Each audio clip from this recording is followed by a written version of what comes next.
Hello বন্ধুরা, মমতার টুকিটাকিতে আরেকটু নতুন পর্বে আপনাদের সকলকে স্বাগত জানাই। আজ আমি এখানে আমার ঘরের কিছু পুরনো গেঞ্জি ছিল, সেগুলিকে নিয়ে নিলাম।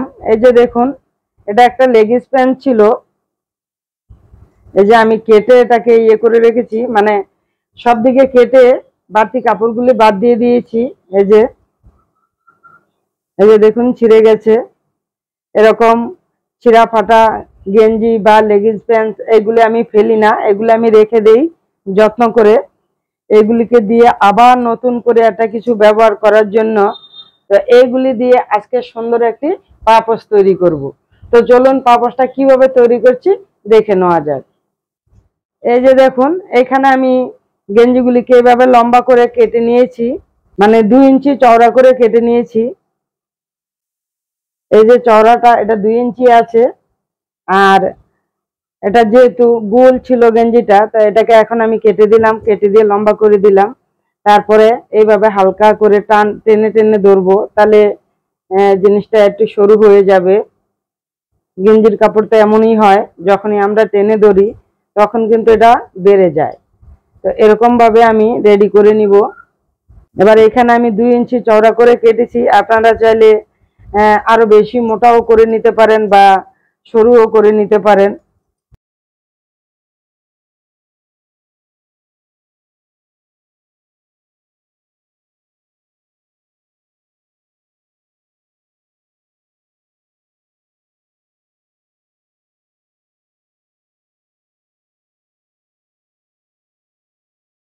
এখন যেটা করব সেটা হলো এইভাবে 3-4টে একসাথে ধরবো, ধরে তারপরে এগুলিকে ছোট ছোট করে কেটে নিব। এই যে ফিতে দিয়ে মেপে নিচ্ছি, 4 ইঞ্চির মধ্যে এইভাবে কেটে দিব। প্রথম এক পিস মাপ দিয়ে নিলেই হবে, তারপরে আর ফিতে দিয়ে মাপ দিতে হবে না। তারপর এটাকে দিয়েই এইভাবে আপনারা কেটে নিতে পারেন।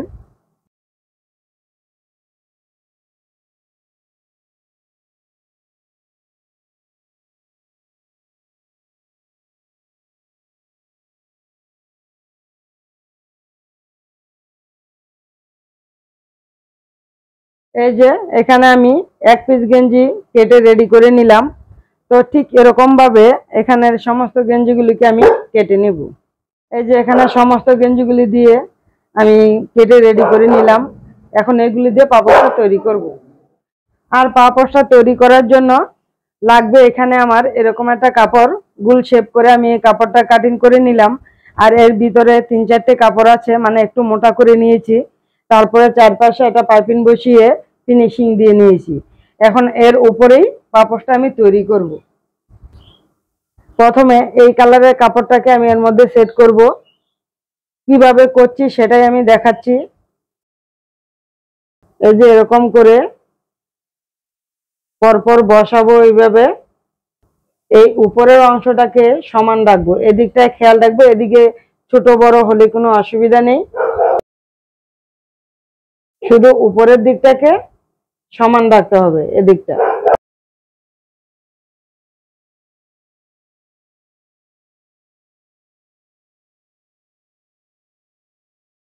এইভাবে প্রথম ধাপটাকে রেডি করে নিয়ে তারপর আমি দ্বিতীয় ধাপটাকে শুরু করব। সেটা হলো তখন এই সাদা কালারটা দিব, এর উপরে দিব এরকম করে।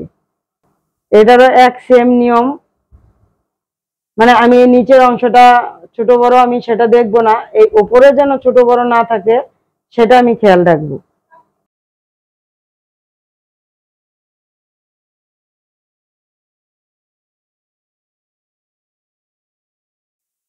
তারপর এখানে সেলাই দিয়ে দিব। তা এইভাবে আমি দ্বিতীয় ধাপটাকেও কমপ্লিট করে নিব।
এই যে বন্ধুরা, আমার পাপোশটা এখানে পুরো রেডি করা হয়ে গেল।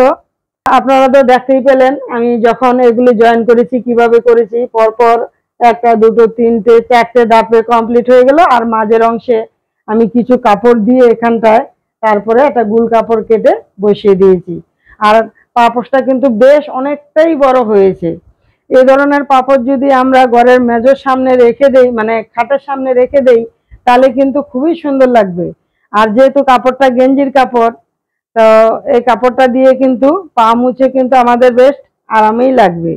তাও কি আবার ফেলে দেওয়া গেঞ্জির কাপড়, যেগুলি আমরা আর কোনো ব্যবহারই করছিলাম না, সেই গেঞ্জির কাপড়গুলি দিয়ে আবার নতুন করে ব্যবহার করার জন্য এমন সুন্দর একটা জিনিস তৈরি করে নিলাম।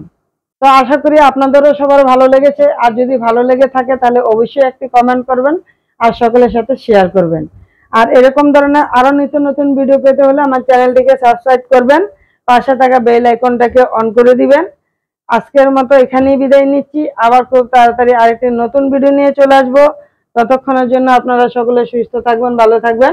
ভিডিওটি সম্পূর্ণ দেখার জন্য ধন্যবাদ।